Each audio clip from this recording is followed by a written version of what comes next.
Hello, everybody. This is Scott Hudspeth with Agent Mastermind. So excited to have everybody here and honored to be a part of your lives. A lot of people coming in, so I'm excited to share with you a friend of mine, Bill Crespo, who is just a huge inspiration. He's been around for a long time, been coaching people, inspiring people, been influencing people, most importantly, in a positive manner most of his life. So been coaching for 11 years, worked with high-end, just about anybody you can think of. Just a wealth of knowledge, and if you're not connected with him, I would highly recommend following him on his Facebook page at it's facebook.com/Path to Pro Coaching, and he's building an awesome fan page there and fan base. But he's got a lot to share with us today. We got a special announcement for you, a couple at the end of this class that you might want to be a part of. In Virginia Beach, which I'm really excited about, and I will actually be there as well with Bill. So excited to share that with you at the end. But Bill, welcome to the call, and man, I'm excited. I got my notepad here. I'm ready to take notes, brother. So how you doing? Good. I'm doing great, man. I got to really live up to that introduction. Thanks so much, and I appreciate everybody who's on board talking. I've got everybody. Good. Yeah, and I didn't share this with everybody, but he's a professional actor and radio, TV, and does radio and TV commercials. So, so he's well versed in all the different types of things. So he's going to share a lot with us today. So a great guy to follow if you're not following him already. Yeah. I'm retired from that. I did that. Now that I'm focused just on business, but I did all that, and those are my irresponsible, not married days. And now that I have 6 kids and ranging from 14 to 28. That's out the window. So I stayed in business. I've been in business for a long time, but that helped me. That helped me a lot to understand prospecting, presenting, and just doing a lot of talking. And so we're, hopefully today we'll answer a lot of people's questions and help them to get to their next level, Scott. So thanks for having me on. Yeah, man. No, thanks for being here. So what do you got for us, Bill? Well, I think there's a couple of things that I want to talk about today, and I think a couple of things is why people are having difficulty.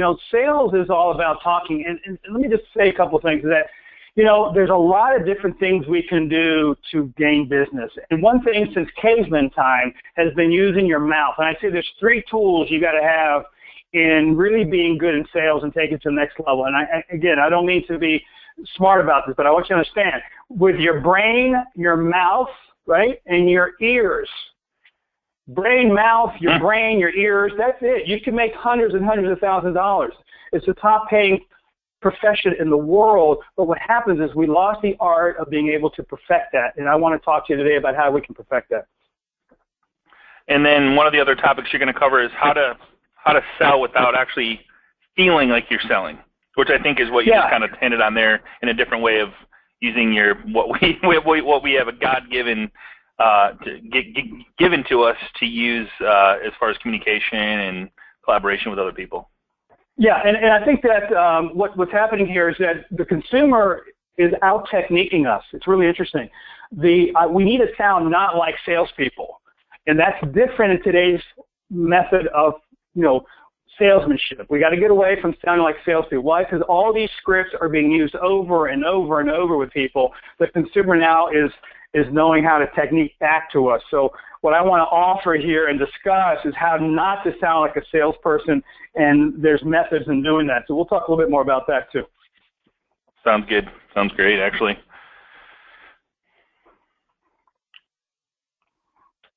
All right, so you want me to rock and roll on this? Yeah, go ahead. Yeah, buddy, go ahead and rock and roll. And I'm actually, you just said something that kind of tweaked my interest. You said something that, like, everybody's used to the same old song and dance, which we've been using for, 20 years, 30 years, same old? Yeah, same scripts. It's interesting. I work with some car dealership organization that has a call center. 70% of all these leads are coming into call centers now. And what's happening is that there was like maybe 2 or 3 trainers all over the country using the same scripts. Now what's happening now in the real estate business is that we have certain scripts that all sound the same. Now they worked at one time, and I'm not saying they're bad, but everybody's looking for magic words and magic answers and magic this and that. What I want to teach is there's some subliminal things also. There's some ways that you can sound. There's some tonality that you need to have because you have to gain influence. And one of the books that I learned a lot of this from is a book by Robert Cialdini, Cialdini, good Italian name. And the book is called Influence, Science, and Practice. It's the 5th edition. This guy, if you ever get a chance, people that are on the call, is to go into his website. He does a lot on influence. Let me just say one thing to everybody. If you have authority and influence over the phone with people, if you have authority and influence in front of someone, you overcome objections. Actually, there's no need for scripts. Think about this. If you go into a doctor's office, and in most cases, or an attorney's office, and they suggest something, Scott, to you, you don't usually question it. Why? Because they walk in with a level 8, 9, 10, and a scale of 1 to 10 influence on you. Now, when you walk in with a level 2 or 3 influence, Scott, like, you don't look that confident, or the attorney comes in the room, you're going to question him. But in other professions, especially in our profession, sales, we don't come in with high influence to begin with. That means that you have to establish it, and by establishing it, you don't get a lot of objections. And there's some salespeople out there that can actually walk into a room and get business without a lot of objections. So I want to talk about influence and how that has a lot to do with it in developing high levels of sales. It's all about the establishing an influence and authority with people. Some of the stuff we have to change in our documentation as we market, we have to change it. One of the suggestions that I want to give everybody who's on the call, that if you sell someone that's a teacher, a lawyer, a doctor, someone with a high level of influence, you need to put there in your references or in your testimonials, right next to their name, put down school teacher, put down fireman, put down CEO, president of a company, because people tend to believe you're influential when you deal with influential people. Does that make sense, Scott? Absolutely, absolutely. And just for somebody that didn't hear the name of the book, it's Robert Cialdini, Cialdini, Influence, Science of Practice is the name of the book. So I'll be getting that one. Thank you. Yeah, it's a great book, and I use it as a reference. Let me just say, it's probably not the most exciting book to read because it's a lot about research. And so in some of my workshops, I teach the 7 principles or 6 principles, of persuasion.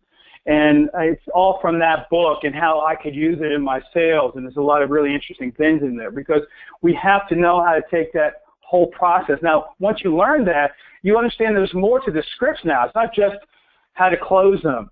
And we're closing sometimes too hard. We've got to get away from sounding like salespeople and elevating us to a consultant, almost like a doctor. And I always tell my clients, you're the doctor, the consumer, the prospect is the patient. So you have to behave and sound like a doctor, meaning you've got to have that level of authority over the phone. And that comes in your tonality, Scott. I mean, when you're talking to someone, it's like me right now on the phone. I mean, I've been involved in, I've been on the microphone since I've been 22. I'm 59 right now. And so hopefully my voice sounds authoritative and commanding. Why? Because you have to when you're on television or if you're on, doing webinars or if you're coaching or training. It has to sound that way. And some of the voices that are out there when I'm working with people on helping develop their skills, we start with tonality. Okay, if you're an analytical, you typically are like this, I'm just calling about your house and I wanted to find, it's not like there's no bandwidth. It's very monotone. Now, you don't want to go over the top. Hi, how are you? I love these scripts. Good morning. Right? I love this one, Scott. Good afternoon. That doesn't smell like a salesperson. And here's what you hear next. Click. Yeah, exactly. Good morning. How are you? Is that the way you sound when you talk to your friends? Good morning. Sound like an AM DJ. Right. So what happens is we have to get into that bandwidth so that we don't sound like a salesperson. And I'm working with call centers now, Scott. It's crazy. And these scripts are going out of whack. And then you've got, listen, the reason why I got better is because I've been rejected a lot. I called, a lot of people. I got the no's. I had to call, and I was averaging 10,000 live conversations a year with people. A year. Wow. And you get rejected a whole hell of a lot. One of the things that I do, right or wrong, is I always pay attention when I'm in a restaurant, when I'm looking for a car, when I'm when I'm talking to another salesperson, or talking to somebody of like that's providing a service, I ask myself, how do I feel? Are they like, do I feel being sold? Do I feel like they're a real genuine, or do they feel like that? So I kind of go, okay, how do I feel? Why did I feel that way? And I always ask myself that question. I'm like, okay, that felt good. Hey, that person seems really nice. You know how you kind of get that feeling? And I think if you start paying attention to that, you can learn from, because really, Bill, and you know this more than I do, it's not what we do or what we say, it's how we make the other person feel, correct? No, you're absolutely right, and we miss that. We're missing that because we're so into ourselves when we deliver our scripts that we have no idea. For instance, body language. Today I was doing a webinar that I send out to my clients on the personality styles and how you have verbal and nonverbal cues, CUES, cues with people, and so even on the phone, depending on how people talk. But for instance, you have to change some of the words you're using. You can't use how do you feel to everybody, because the analytical and the driver personality, they don't feel. They don't have feelings. Right. It's true. You have to change the word to, right. You change the word to think. And what happens is I was coaching a custom builder, and the average house that he builds is 10,000 square feet. And what happened with him is that he got on the phone very upset with me on not with me, but a situation. Bill, I'm really upset. So what happened? Well, I'm sold a doctor wife, doctor husband, 2 doctors, heavy analyticals, man. These people are wanting to bag the deal on this $2 million house over a $50,000 overrun I did on a house. They want to now not close because I ran over. And I got really mad. We got a big argument. I said, okay, let's stop just for a second. Do you want this deal? Yes. Are you ready to be coached? He goes, kind of. Okay, so let's listen to this. So what happened with the guy, I said, listen, I want you to go back. What happens is you have a driver builder and a driver analytical buyer, both husband and wife. He tried to out-driver the driver. If you're trying to sell someone something, you don't want to lose a deal. I said, so here's what I want you to do. I said, go back and I want you to apologize to the guy. What do you mean? Yep, go back to listen. I'm very sorry what I did. I mean, I shouldn't have done that. It was my mistake. You know, I just felt that at the time I did my, go back and take what we call a one-down position. Just go back and then regroup. Understand that you cannot use the word how you feel about this. It's all about how you think. So, I understand how you thought about this, Mr. Doctor, whatever. And he went back and changed his language. Next coaching call, I get back with him. He says, Bill, thank you so much. We saved the deal. That last coaching call was a $50,000 coaching call. Wow. So a lot of times, Scott, I think we blow the deals because we really don't know what we have in front of us. Like you just said, if it's a feeling person and you're talking very hard driver type, you're losing it because you're not really understanding how they feel about you. And you're absolutely right about what you just said. So do you think it's a control thing, or we're the salesperson, we want to lead them down a path, or we try so hard to follow the path and sell the sale instead of build the relationship and find out really truly who these people are and how they like to communicate? Yeah, you're absolutely right. And you know what? I'm going to be giving out, as I talk, there's things that come to my mind as far as books, and thanks for repeating that. But one of the best magazines to read right now, to get about 5 books in one, is the Harvard Business Review. It's a magazine you can buy at the airport. When I travel, I always pick one up, and there's all kinds of great information. And in December of this past one, I kept it. They talk about the lack of empathy that salespeople have now. That right now, this hard closing 1980, 90 type of style is out. This is Harvard. They've done research. So what's happened is that the consumer is really dejected, that the salesperson is not showing enough empathy.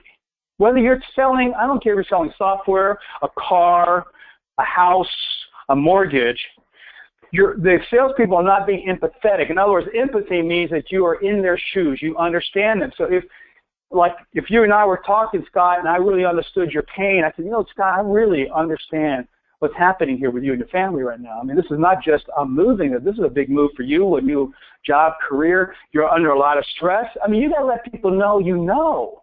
Now that now connects you with the people, and it's easier to close them because now they see you have high influence.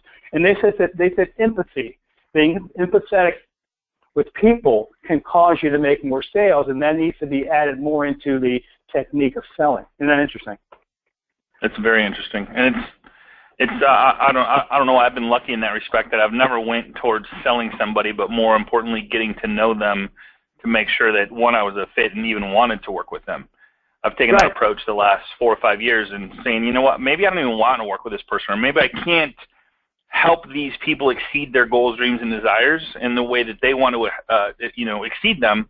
So I'm going to step away and just stay friends instead of trying to ruin a relationship. Now, let me touch on that. So if we cannot work with someone, there's 3 stories that person needs to have of you.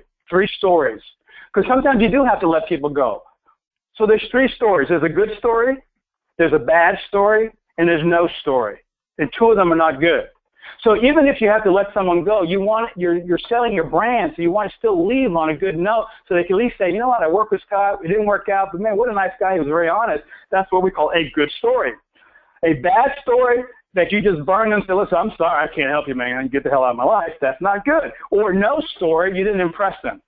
So, things like saying, you know what, Mr. Smith, I'd rather just, I can't really, your goals and my goals right now are incompatible, and I don't feel I can help you. I'd just rather turn you down than let you down right now. So I really appreciate the time you gave. Yeah, I like that. You know that? And that's been around for a long time, but don't leave on a bad note because your brand is out there. More people are going to say bad things. I remember when I first started managing years ago, I was like 33 years old. I'm managing my first managed job, and I blew a deal. I blew something so bad for one of my agents because I called up someone giving me a hard time to my agent, the other broker, and it was stupid. I should have never done that, and it affected my agent because he came back, man, they were really upset that you took it that way. I said, gosh, that was rude. I should have went, you know what, took the high road, and from that experience, I really realized over the years that being more empathetic, leaving on a good story is very important even in a bad situation, because as salespeople, our brand right now, we're in a cottage industry, sales. So you've got your little brand that you're trying to project out, and we can't afford to have that injured with the public. So that's exactly where I'd say we've got to get better at, is being more empathetic and not looking like, oh, okay, yeah, I understand, I appreciate that, and then going into trying to close them. That's not being empathetic. Right. All right? You've got to really show it. It's like your wife, you're watching the football game, and the wife comes in with a beautiful dress, and she goes, honey, what do you think I look like? No, yeah, it looks great. Can you move over and watch the game? That's not empathy, man. That's not love. Yeah, right. That will put you in the dog. Learn the hard way on that. That's right. Yeah, I've been there. Yeah, so anyway, that's what I think is important right now, and how that's why I think the scripts need to be changed some, because they're not reflecting enough empathy and enough technique to get into that point. Now, let me go with the reverse of that. I want to bring on one other thing.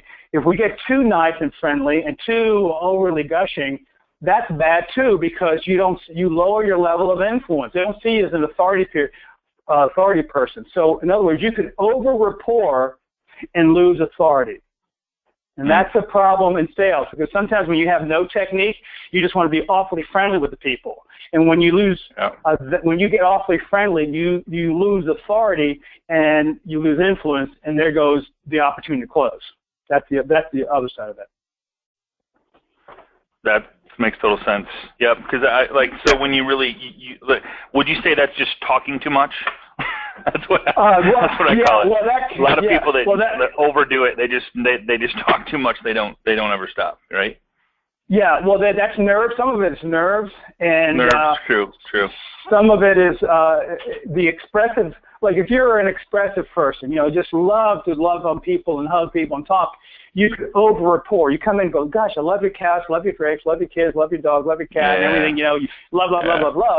And then they go, we really like you. Well, thank you so much, but we're going to have to think about it. And I just said today, you typically don't technique the nice people because you think they love you. So that means you drop your guard and you don't close.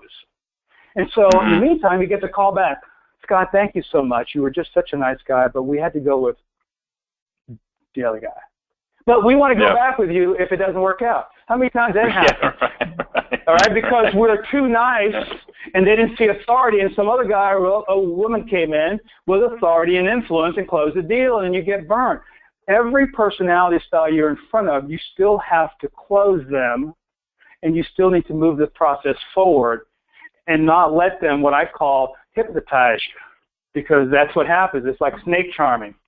You talk too much, you're loving them because you have no technique. Typically, someone without technique will want to over-rapport with people thinking that's a technique and they liked you. There's really no technique. When the market is good and you're making a lot of money, everything's great, there's no real technique there. It's when the markets are like this, a little bit, flat in some areas, it's moving real fast, you got to win contracts over, you're going to have some technique. And that technique has to be learned, and they're not teaching that, unfortunately, Scott, anymore. They're just teaching you a bunch of words and scripts, and they make it sound like you got to buy all this crap to develop your business with. And what's happening, we're losing the art of having influence on people, and that is the key to making more money in this business, is be able to know who to go after by qualifying for motivation and how to close effectively with all personality styles. So that's probably the biggest thing I'd say right now. So how, and I don't know what you have next, but how do you learn what's the best way to learn the right way? I guess is the easiest way to say it. Like, you know how some people we call it the it factor. Like, man, they just have it, right? Mm-hmm. You meet somebody and it's like, oh my God, I like them. They're freaking awesome. They're like, no wonder they're doing so good because they're just them. Like, they're somebody special. I can't ever be like that. How do you get to what can you do to teach yourself, learn the right way to deal with all different types of disc profiles, whether it's, or what advice would you give to that? Well, that's a super question. That's a great question. Listen, here's what happens on that. When you go to conferences and your company has conferences or you go with different coaching companies, and I've worked with some of the best, they have someone on stage that said, I did it this way and it worked. I wore my t-shirt red on the outside or blue or purple and my underwear on the outside of my pants and I got 10 listings. So next thing you know, everybody wants to do that. There is going to be a level, you know what I'm saying? They've all going to buy the same underwear and the same t-shirt. All I'm saying is some people, because of who they are, make it whatever they do. And I call that the 20% rule, right? 80% of us need to learn. So there's 20% of the people out there who just, they have the talent, it's inside of them, and they just, they seem to get business. And there's others, which I believe is a majority, have to learn technique. So what's the best way of learning it? Now, okay, I'm a coach, right? And I now have my own small coaching company. I personally coach. I don't have other coaches working for me. So I don't, if someone wants to coach my schedule right now, I only have 10 spots left. So it's not overly trying to sell coaching. But for me, my income went up 9 times by coaching. Now, here's the question. What's happening with the industry, and I haven't said this publicly to anybody yet, I've said it individually to people, is that coaching companies are becoming coaching mills, M-I-L-L-S, mills, because they're just putting people into programs with unqualified coaches to coach, and they're not teaching the high-level stuff. It's really tough because in the old days, you have people like Ziegler and some of these, Steve Brown, these other people that understood how to teach the right words for developing this language. It's necessary. And so it's tough. It's not out there. So you've got to have to read books. You've got to have to, go online and study. I've got videos that I have out there. And let me just say that I had a mentor, 20-some years ago, that taught me a whole nother way of selling. It's kind of reverse selling techniques where you allow the client or the prospect to close themselves by a series of questions. And I can just say that the best way of starting to learn how to get better is to learn how to ask better questions, because the salespeople think they have to be talking all the time. And what I was taught a long time ago is that if the person who is in control is asking the questions, and typically the consumer asks the questions, and now they take control. So another good book, I also coach financial advisors. I've coached loan officers and mortgage companies. And I always suggest this book, also another one that I'm suggesting, is The 7 Powers of Questions. by Dorothy Leeds, Leeds. And that book, again, they're all research type of books, but she talks about how to ask certain questions. She talks about interrogators. You know, when you look at people like, studying people like Dr. Phil or Oprah, or even if you got to listen to Sirius Radio, I listen to Dr. Laura Schlesinger, listen to how great interviewers ask questions. Because really a good salesperson is asking questions to lead that person into a close. And the best close is the one that you don't have to give and the client actually closes themselves because you've uncovered evidence through questions. And that takes some skill. And when I work with my agents and clients and different companies that I talk to, we talk a lot about the power of questions. There are certain types of questions, like a why question. When you ask a person, why do you want to do that? That why question takes someone to the right brain versus a what question that takes them to the left brain. So when you know that a why question takes someone to the right brain, now, yeah, this is really analytical, but this is too much for me. You'll get it after a while because really you just need to ask 5 to 10 questions in a presentation or over the phone. You just have to change some of the words you're using. But questions is one of the keys of being effective in salesmanship in this day and age. And learning how we call it we actually call it hot potato. We call it a hot potato. Like, so if you're talking, you're losing. Mm-hmm. So people out of respect, like if you ask a question, like, hey, how's it, you know, how many people in your family, and you talk about it, and like, what do you guys do for fun, which I'm just having a broad conversation, they respectfully want to ask a question back. And we always call it a hot potato. So one way to think about this is when you're talking, you're holding a hot potato. And it's hot. It's burning your hand. It's burning right through your hand. So if you're burning, you're losing. You're going to lose the sale. You need to be not talking. You need to be asking questions to get the other people to talk. No, I think that's great. That's a great way of doing an analogy of it. But here's the other thing. Let me just give you an example of something completely different that you don't normally do. And I do this what I call a cane funnel that I teach. What happens is that we've got to go down deeper. As you ask questions, you go down deeper into their situation. For instance, when if someone says, you know what, hi, you give them a call and says, why are you moving? Okay, well, I want a big house. Okay. So instead of going, let me take you to my office and I'll show a whole bunch of big houses on MLS, or I'd like to come over and show you all these big houses, we've got to go down deeper. So the question next would be, well, let me ask you this, how big is your house now? Well, we live in a 2,000 square foot house. Wow, that seems really big. Now watch that. That was a technique. Mm-hmm. That's, it's really big. And what's going to happen if the client comes back and goes, no, let me tell you all the reasons why my house is not big. And when you get more pain out of it, like for instance, you understand I have 3 kids and we're on top of each other and we're creating so much friction in the house. It's just so much anxiety going on. When you get a little bit of that out of that person, you've got to go even down deeper. And there's one great question you ask. Well, tell me more about that. Or even, it's not even a question, it's a statement. Tell me more about that. Now that takes them down deeper. That's done in counseling. Therapists use it all the time. Well, you sell me counseling. Well, tell me more about that, Bill. Yeah. Tell me more about that. Well, when you go down deep with someone, now back to empathy, they feel that you're empathetic. I could do that in a car salesman a lot. This is what I want to do with car sales, but I haven't had the opportunity. I've been busy with, the finance side of it, mortgage, real estate, and the lending institutions. But if I was a car salesman, the guy rolls up in a Honda, and I'm on the BMW lot as a salesman, the guy comes up in his car, and I would ask the guy, well, why are you here? And that's kind of, you feel stupid. Well, I want to buy a car. Wow, you got a nice car here. What's wrong with your car? That's totally reversed than any other salesman. Every other salesman wants to sell their car. I'm going completely reverse. But when you go reverse, people don't expect it, and the back door of their brain is open. We want to go in the front door to people all the time. And the front door is locked. I'm trying to say to you, listen, go in the back door. The back door is wide open. No one goes there. So going to the back door would be something like this. Why are you here? Oh, I want a car. Well, gosh, your car looks pretty good. What's wrong with it? Oh, you don't understand. Blah, blah, blah, blah, blah. They go, really? Tell me about that. Well, I want a new car because I'm going to get a new job, and I want people to see me as driving a BMW because BMW is, is a status symbol. Oh, well, so buying a car is not just that you want a BMW. This means that, so now I get into the reasons why. Now I'm connecting with the person. Now I build authority and influence when I tell him, listen, here's my suggestion.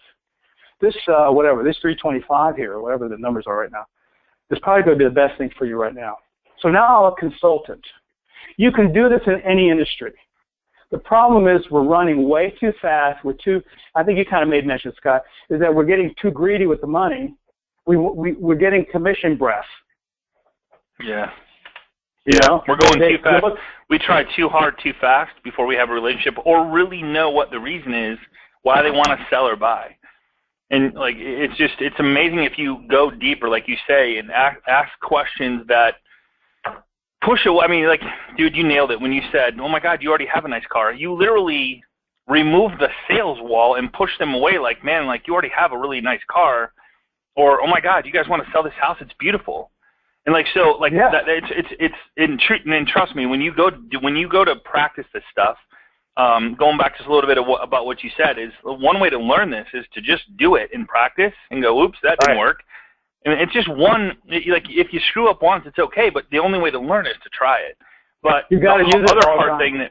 You got to use it all the time. And one of the things Bill's talking about is one of the hardest things to do with salespeople. But I'm telling you, and I've told people this over and over and over again, once you get it, there's no competition because it's so hard to get, but it's so easy to implement and win friends and influence people and, you know, build database and build clients. It's just, it's amazing how powerful it is once you push people away and they don't feel that you're trying to sell them something or get a paycheck. It's unbelievable. Yeah, I didn't mean to change my screen on you. I wanted to go back to something. Can they see my screen? Yes, sir. Yep. Okay, let me go out of this. Can you? I want to show something on my screen. I didn't want to show this, so let me go back. If you go down to the bottom left of your screen, right down there, see where it says. If you're maybe just hit escape, and that might have closed down the PowerPoint probably. Did that close it down? No. No, I got it right here. It says show my screen, so I think I put it on. Okay. It says training events, Power Prospecting Pro, August 11th. Okay, well, let's go. I want to show them something real quick that I think will really help, and I want to get out of it so I can see where my screen is. Yeah, there you go. Perfect. All right, we're out now. If you close that down, we're seeing your whole PowerPoint now. Or if you want to open up a bottom window or something, yeah, there you go. And then just if you show from current slide, when you're ready to show whatever slide you want to show. There you go. All right. So let's go into this screen right here. Can you see my slide now? Yep. Okay. All right. So elements of a good script. I just want to let people see this one here. Elements of a good script. I want people to learn how to write their own scripts instead of looking for the magic answers. And a script should have 3 elements in it. When you talk to someone, even talking to someone on the phone and leaving a message should have these 3 elements in it: doubt, curiosity, and urgency. Okay, so I see people all the time leaving messages. Hi, this is Bill Crespo. Hey, I'm just calling about your house. Hang up. Whoa, what does that do to make someone really curious about what you've got to offer? You've got to leave what I call a curiosity bomb. Hey, this is Bill Crespo with so-and-so company. Listen, I saw that your house is for sale. We're doing a lot of work in your area, and we're getting like a 99% list to sell ratio on your home. I'd like to share that with you. So, and then hang up. Leave something of interest. I can't believe how many people are leaving these non-exciting messages. I'm not a fan of leaving messages, period. But if you're going to leave something of curiosity. Now, let's just go, when you're talking to someone over the phone, or prospecting, or even trying to move a client, there's got to be some level of urgency. Okay, like if I'm back at the car dealership, the guy says, well, you know, I'm kind of searching. Well, if I knew that person's true essence of his pain or why he wants to buy, that deep thing, I listen to the guy's name is Bob. I go, Bob, what happened to you wanting to move yourself into this high level of selling? I mean, you're going to wait that long before you can see? So now I know that little nugget that is. He goes, well, I was thinking I needed to just wait because I wasn't sure. So what are you not sure about? Well, it's I'm just ready to pull the trigger on that. Well, if it made financial sense, Bob, to do something now versus later, would you consider it? That one question has earned a lot of my clients money. When someone says, I don't want to do anything till September, well, if it made financial sense to move your time frame up, would you consider it? It's a logical question. I'm not selling anything, but it's a logical question. It adds a little curiosity. So, well, what do you mean, Bill? And then you have to now bring up a statement that gives them some curiosity. Because remember, man's greatest motivation is the fear of loss. Absolutely. Okay? Absolutely. Yeah. So when you want to move someone forward, you need to develop that conversation where the statement being made has to do with the fear of loss. So now they doubt themselves. They doubt their experience. So it's really interesting, and that's all really psychology. It's not the cool, say the coolest thing. It's really understanding that if whenever you want to move someone, and then the question is, I can hear right now because I hear people in their minds coming through the phone here going, well, that's not really fair because you're manipulating the client. Well, no, you're helping the client think. Because clients will wait and they'll wait and they'll wait. Your job is to help them go through a decision process. Eliminate some of these other questions in their head and get them down, because you have to believe that you're the best person for them. You may not have all the experience. You may not have the years of experience, but let me tell you something. If you're more empathetic, if you're more understanding of their situation, they feel more comfortable working with you, and that has nothing to do with product knowledge. That has a lot to do with your ability to communicate effectively. So when you go into a presentation, when you coach people to go into a presentation, whether it's a buyer or a seller, do you, there's certain things you should say, but for me, when I go into a relationship, when I go into a client or whoever I'm working with, it doesn't matter. If I'm looking to, I typically have my certain things that I want to ask to get to the why they're here, or why we're on the phone, or why they're thinking about selling, or why they're thinking about buying. But besides that, do you really have anything? Really, is there anything else except for just trying to build a relationship to see if you're a fit? Well, not the relationship. You have to find the pain. Because if you understand that everybody, whether it's a corporation, whether it's an individual, when they're making some type of buying decision, they're in some sort of pain. Now, when they go, well, Bill, what do you mean pain? Well, if a corporation wants to hire more people, or they have to fire people, and they don't know when to make that decision, they're in some type of financial pain as a corporation. But we got to go down deep to find out what are the side effects of this pain. What is it causing the company to do? It was an individual seller on a house. We've got to know. That's why part of the presentation, when I teach what I call pro-selling techniques, we go through a process to find out what that pain is. You got to get down deep enough, because that's really how you move these people forward, and that's part of that initial conversation. And here's the hard part, because the wife may have a different one than the husband if you're dealing with husband and wife.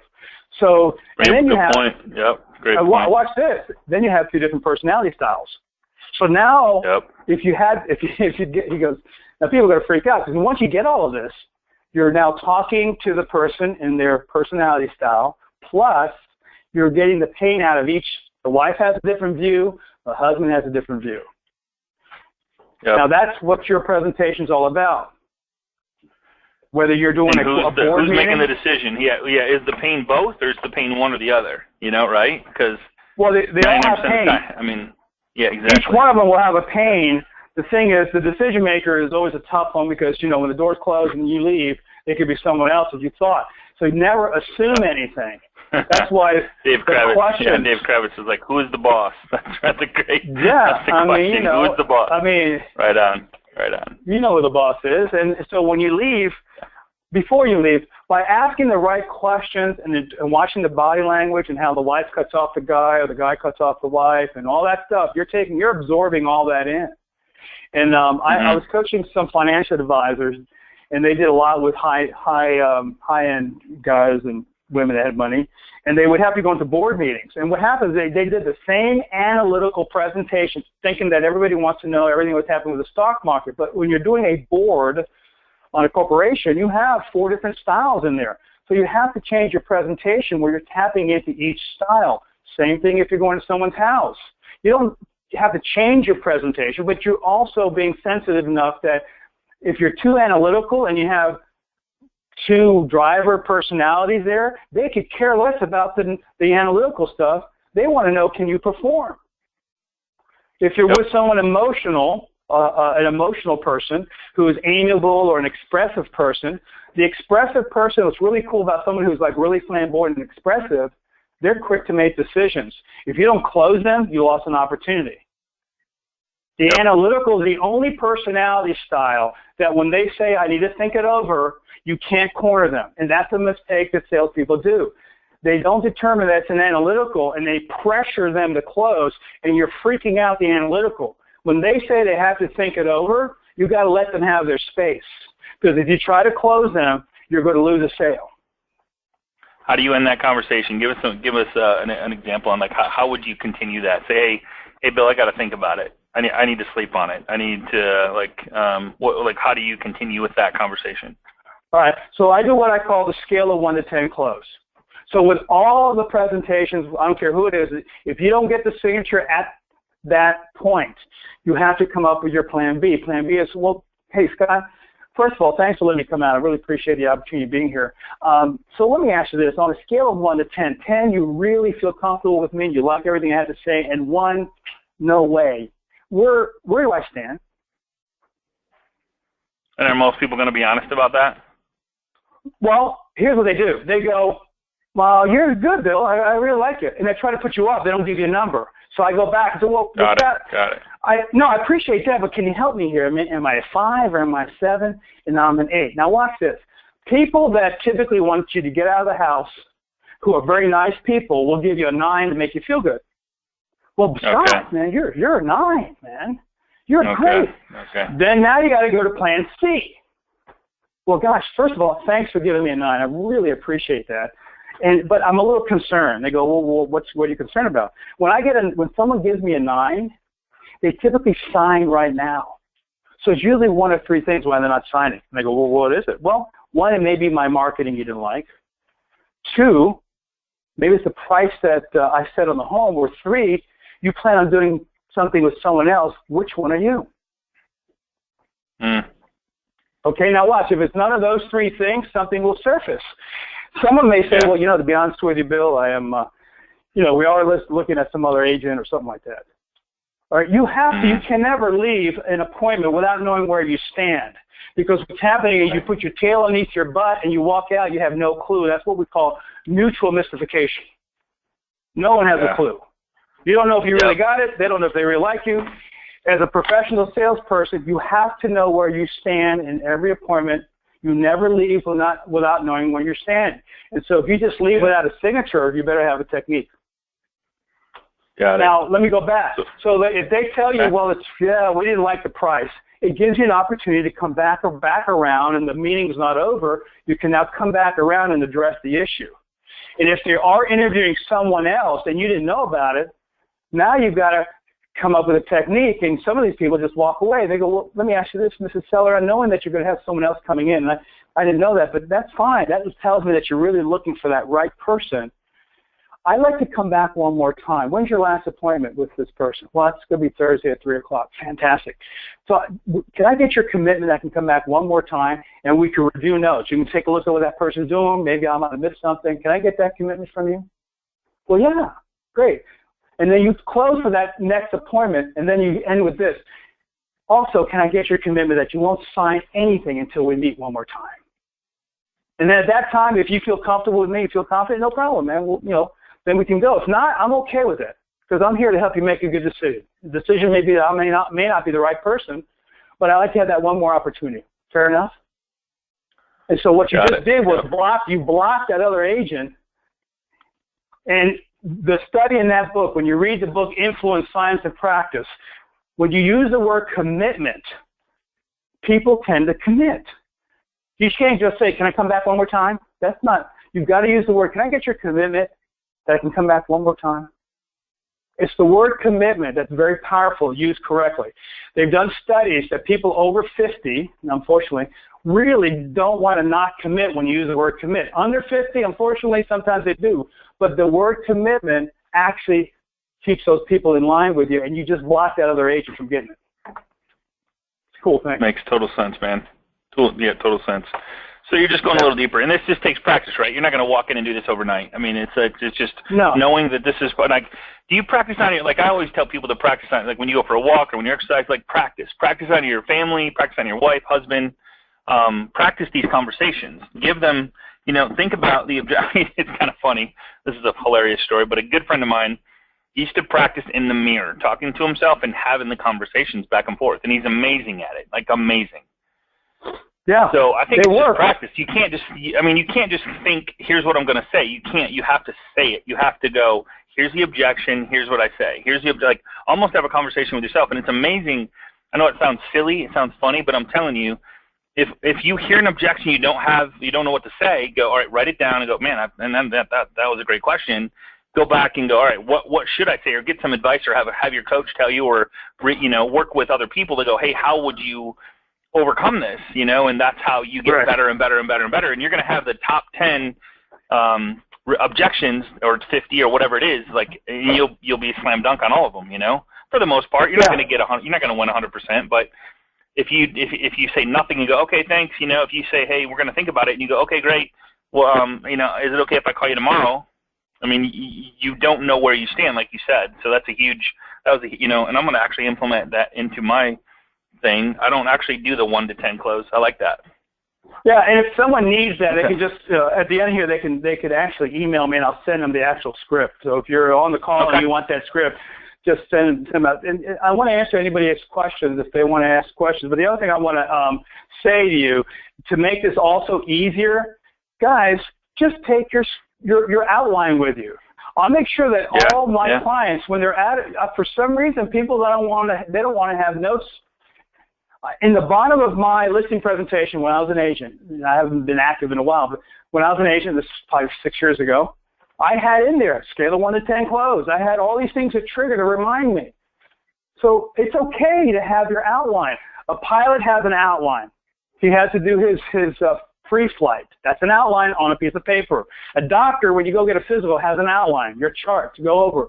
For some reason, some people don't want to have an outline. They want to go in there and act like they're doing a Broadway play and then have to memorize it. You should have an outline, and it actually makes you look like, because the consumer is more used to having an outline than the salesperson having an outline. That's true. Yeah, good point. Never thought about that. Yeah. Okay, so you don't have to wing it. Carrying your clipboard, right? Scott, when my daughter had a problem with a teacher in a private school, it blew my mind. So I'm sitting there with my wife at the headmaster's desk waiting for him to come in. On his desk, completely straight, everything was clean, so I already knew I was with an analytical. This guy has like triple degrees and a doctorate in education. But on his desk was a script for parents who have problems with teachers. If this guy with all these degrees could have it, what's up with us? Wow, no kidding. That's funny. He had a list of questions to go through, and I'm going, ever since that day, I didn't know I was there. I was so fascinated. I kept watching them. I go, this is really cool. This guy with a double doctorate degree in education has a script to use with parents to make sure that he asks all the questions. How novel is that? Why aren't we doing this? Yeah. That's crazy. Yeah. So, hey, do you guys have any objections that you'd like Bill to talk about? Just throw them right here. David says, please send the recording. Okay, and scripts. Great webinar.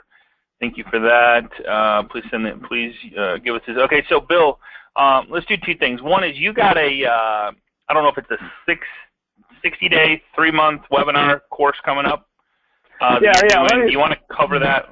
Yeah. So here's what's going on. I don't want this to make it a big fail thing, but what's happening is people want to learn this stuff and they want to really get in it. So no longer than 6 sessions with me will help you get better, and that's going to be starting on the 11th. And if you go to my Facebook page, Path to Pro Coaching, PATH, the number 2 Path Path to Pro, PRO Coaching, you'll get that information. You can link on it. But for those people who are on this call, you're the only ones that are going to know about this. If you want a discount and knock off $100, you got to put in the client code P, the number 2 P99. So P to P99 as discount code, and you'll get the webinar for $99. And I'm doing that. It's all high-level stuff. You're not going to, this is not about, learning the next best flavor to do something in a magic word. This is going to help you to get better at your lead generation and presentation skills. So that's August 11th. It's going to be for an hour, 11 o'clock East Coast time. And we'll do it for an hour. And, you'll get it for $99 if you want to do it. I have other people that are doing it for $199. So I just wanted to share that with you. And I'll be doing more of that throughout the year. But this one starts, I just finished one, so we're doing another one starting August 11th. There are 2 calls. They're running about 45 minutes to an hour long webinar. And you'll get 6 sessions. It's $199. It's $99 per month. So it's going to cost you, $300 over a course of 3 months, Okay. And then we can talk about the conference if you like. Yeah. So what link do they go if they want the 6 webinars, 3 months? What is it? The Power Prospecting Pro? Yeah. If they go to the Facebook page. I just posted a link on that. It's coming up. You'll see it. They can link on that and they can register.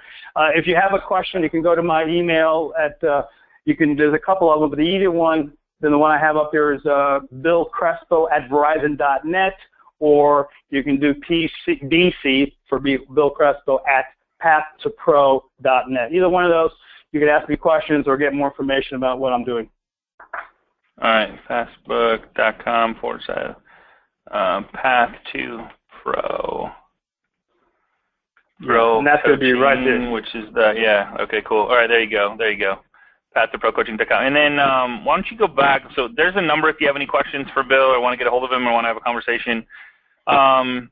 So it's 888-688. What was the last 4 numbers there? 9414. Yeah. So 888-688-9414. And then September. What's the date? September. Go back here. September 26th and 27th in. Virginia Beach, and man, what a beautiful place, Bill. I was just looking at that on the map. I'm like, oh my God, how can I not go to that? So he's doing a workshop, power prospecting workshop. We're gonna do a live workshop in Virginia Beach, and Bill has asked me to be there, so I'll be hanging out with Bill for a couple days. Can't wait. I'm excited. We're gonna do a couple panels. First day is gonna be. Why don't you explain what you're gonna do the first day and then the second day? Yeah. Anybody wants to? So we're gonna do. I'm gonna combine a workshop and a conference together. So the first day we'll be doing. Prospecting tips and skills and role playing. I'm going to have you guys role play with each other. I'm going to provide you some scripts to work with. We're going to go over technique. We'll have some guest speakers that will show up talking about developing your skills. And then the second day we'll have panels, and I'll do a brief discussion, and then we'll have questions and answers. So I want to put a lot into 2 days in this location. It's going to be at the Sheraton at the oceanfront, and the facility is great. It's not going to be a big conference. I'd like to get about 150 people there max. That way we have enough time that people can role play. It's not massive where you start losing, the ability to learn something because it's so big. So that's going to be on that day, the 26th. So that information, all that's going to be on my Facebook page. Excellent. A couple questions here. Let's see. Had a listing last night. Listing appointment last night with my neighbors and a friend realtor. Agreed to do the listing for 1% and 2.5% for the buyer's agent. What do you? Well, so the question is, what's the question? I can make a statement. I guess is how do you yeah, I know a statement. So how do you compete against that when somebody's willing to do 1% or 2.5% for the buyer's agent? Well, first of all, to me, let me just go back. You're either Nordstrom's or you're Walmart. You need to decide. If you're delivering a service that has the Nordstrom's type of standards, then obviously it costs more money. Typically, people that discount their commissions that much have no skill. That's the only thing that they're selling. And, the objection would be to the consumers, sir, let me ask you this question. Are you looking for someone that will give you a discount commission, or are you looking to get your house sold? Okay, now I separated. So sometimes you cannot compete, guys. Watch this. If you guys are prospecting on a regular basis at a high level, always getting leads coming in, then you're not so upset about these things that are happening. But stand your ground. Sometimes you got to ask the question when you know they're interviewing other people, is to ask the question, who are the other people you're interviewing? And you'll know that someone is going to be discounting their commission because that's what this person does all the time. Yeah. Right? So you've got to have to know how to overcome those objections. I would, here's another thing. Pull the record of this agent and see what they really do. I don't like talking bad about another agent, but I wouldn't mind pulling the record out and say, listen, in the past year, this person expired 80% of his listings. Is that the kind of person you want to be working with, or do you want someone that's going to work aggressively to get your home sold? Because here's what happens when someone discounts their commission. They can't even stand up for their own worth, how hard they're going to be standing up for you in the price that we set on the house. And here's what happens, and let me just say this real quickly, is that a discounted commission agent typically says this: I will call them up, Mr. Seller, and here's what I'd say. Hey, do you think your seller would drop their price? The discounted agent will go, yeah, bring it on. I'll try to help you. Is that what you really want as an agent representing you? I have that ability to stand up for your worth. I'm willing to do that for you. So you got to let them know that discount does mean a lower skill.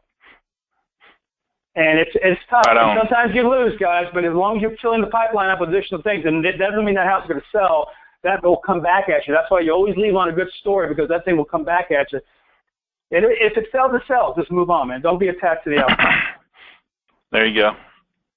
Here's a Stacy says, everyone talks about a 10-point, 50-point, etc. marketing plan. What is the best way to present something like that, and do you have one that you do? Yeah, if you email me, I'll send. Oops, did I lose you? I'm sorry, I'm right here. Oh, there we go. Okay, cool. I'm sorry. I would say go ahead and send me an email, and I'll send you a copy of it. But basically, you just got to come up with what you do. People want to know that you're going to put the sign up on this day. I'm going to do this. I'll be checking with you every other week. Let the consumer know what's going on. Let them see it. It may not be exact, but here's what I'm going to be doing. I call the top 50 agents in the marketplace. I send out this. It's on this page. We do this presentation, but we don't really give them exactly what the steps are. Now that makes you look confident. Hey, I got a 15-point plan that I use in selling my homes. I'd like to share that with you, Mr. Seller. A 21-point plan. I mean, we've said this for years, and it's really just giving them exactly what you're doing for them instead of just showing all this marketing stuff. Yep. Does that make sense? Here's another question. Yep, totally does. Here's a good question. Jason says, in the age of Zillow, does it make sense to offer a free single-page website for FSBOs to stand out from other agents calling? So that like you market the website, that thing? Yeah, no. Yeah, FSBOs are experts, Yeah. I mean, look, you're either going to give them free. There's no influence when you're giving away stuff that they should be paying for. I am totally 100% against us giving free stuff to a FSBO. And we do that because they didn't see it in you. You're the product. You raise your level of presentation skills. In that book, you're going to find out, in that book, Influence, Science, and Practice, the consumer looks at three things when they decide whether or not you have influence when you drive up. Unfortunately, they're going to look at your car, they're going to look at your clothes, and they're going to look at the title of your business card. That's how people judge influence. If your car looks like it went off-road, you're going to have to do all this free stuff because they don't see that you have any authority and influence. They're going to take advantage of you. So anyway, that's a short answer to that's the short version of a long answer I have. Nope, that's good. I'm just giving out, and Bill, the code was PP99, is that correct? P, the number 2, P, P2P99. I'm sorry, okay. Okay, sorry guys, so if you got the code, it's P2P, so the number 2, so P2, I'm going to put it down in the chat window, down at the bottom, so it's P2P99 is the code, and that's going to everybody. So P2P99 down in the little chat box down on the right-hand side, that's the code for the August 11th webinar that starts, and it gives you $100 off. It's $99 per month if you'd like to attend. I have nothing to do with it, no affiliation, so it's 100% what Bill's doing. He puts out some good content. I believe they'll be recorded, so that'll be, and I also believe they're live too, so yeah. Yes. Yeah, I'm going to use Go to Training for that. Yeah, good. Okay, cool. And then I'm putting the email out there, but it's the one I have is Bill Crespo, so BILLCRESPO @verizon.net is the one I'm using right now. Good. The code again is P2P99. Let's see. If it's 6 weeks, is it 99 for a month and a half? So it's you said 6 weeks long or 4 weeks? It's going to be 3 months long, and it's two sessions each month. Yeah, so it's it's 99 for each month. So $300. Got it. Okay, cool. Yeah. All right.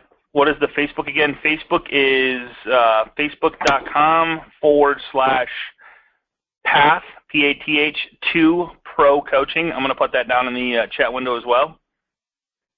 I'll put that down there. So there you go. It's down in the chat window. It's facebook.com/path 2 Pro Coaching.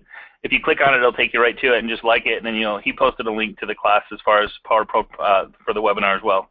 And just use that code as well. Let's see. What was the name of the book? There was 2 books. One was Robert Cialdini, Influence Science of Practice. The other one was 6 Principles of Persuasion. Oh, no. The other book was Harvard Seven Business Powers. Review. 7 Powers of Questions. 7 Powers of 7 Questions. Powers of Questions. That's right. Got it. Okay, 7 Powers of Questions. Got it. Okay. By Dorothy Leeds, Leeds. All right. Got that. Got that. All right, good. Bill, I think that's it, man. I appreciate it. Great webinar. Love the advice. I got a ton out of this. I got a page full of notes, a couple books I get to read. I already bought one while we were talking. So appreciate that, and appreciate you being here. So anybody that wants to get on his webinar coming up in August 11th, either give him a call, go to facebook.com/path 2 Pro Coaching, which is down in the chat section of the webinar. The code is also down there. It's P2P99. And Bill, man, I'd love to have you back someday, and just to go over something else. But I appreciate you being here and giving this to the group. No, it's been fun. Looking forward to doing more with you. So thanks so much for your time. Absolutely, man. All right, guys, thanks so much. Appreciate you being here. We'll see you same time, same place next Tuesday on Agent Mastermind. Everybody have a great week and a great rest of the day. Take care, everybody. Bye-bye.